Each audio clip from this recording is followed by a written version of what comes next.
Bonjour et bienvenue dans cette nouvelle vidéo dans laquelle nous allons faire un nouveau test de personnalité tiré du MBTI. Donc nous avons déjà vu si tu utilisais la logique ou l'émotion, si tu étais extraverti ou introverti.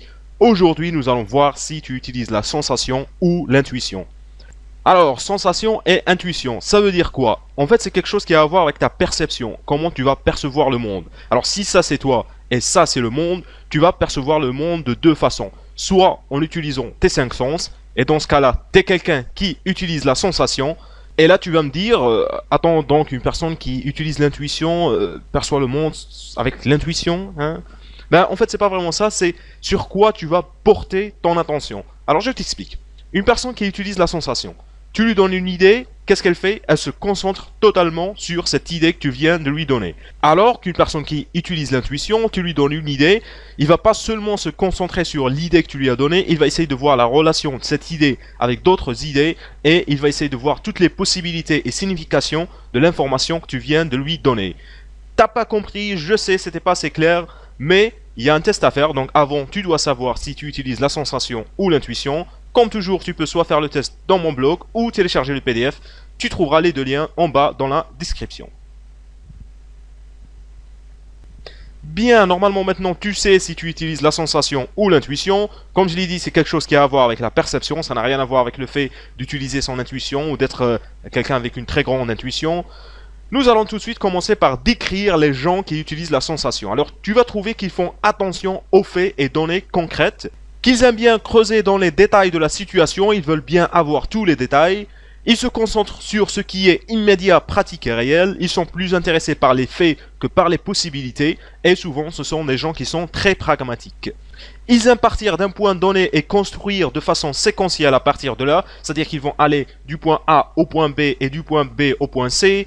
Ils apprennent le mieux par induction, c'est-à-dire qu'ils arrivent à la conclusion à partir des détails, donc ils veulent les détails pour arriver à leur conclusion. Ce sont des personnes qui apprennent le mieux quand ils voient l'utilisation pratique des choses. D'ailleurs, ils sont intéressés par les petits détails et les faits. Pour eux, la compréhension est dans les détails. Et enfin, parfois, ils sont tellement concentrés sur les faits présents ou passés qu'ils ne remarquent même pas les nouvelles possibilités. Alors qu'une personne qui utilise l'intuition, tu vas trouver qu'ils aiment les nouvelles idées et nouveaux concepts et ont tendance à être plus concentrés sur l'avenir. Ils aiment les idées plus que les faits et vont être plus imaginatifs que pratiques. Ils n'aiment pas beaucoup les détails, ils trouvent ça ennuyeux, ça les ennuie, ils n'aiment pas les détails. Ils sont intéressés par les nouvelles choses et ce qui pourrait être possible. Ils aiment travailler avec les symboles et les théories, même si ils ne savent pas vraiment comment est-ce qu'ils vont les utiliser. Ce sont des personnes qui vont résoudre les problèmes en sautant d'une idée à l'autre et en pensant aux différentes possibilités. Ils apprennent le mieux par déduction, c'est-à-dire qu'ils commencent avec l'idée générale et ensuite ils construisent les détails eux-mêmes.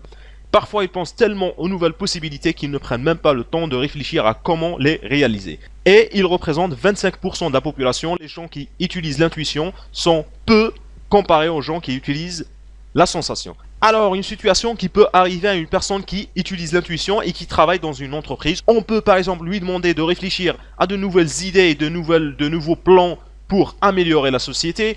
Et lui, qu'est-ce qu'il va faire? Il va utiliser des graphiques et des diagrammes montrant comment l'entreprise peut bénéficier de cette nouvelle idée révolutionnaire qu'il vient d'avoir. Mais les gens, comme la plupart utilisent l'intuition, ils vont se demander, attends, mais ils sont où les détails et le plan d'action dans tout ça? Parce que comme lui, il utilise l'intuition, il ne pense pas vraiment au plan d'action, il ne pense pas vraiment aux détails, il pense juste à l'idée, aux possibilités.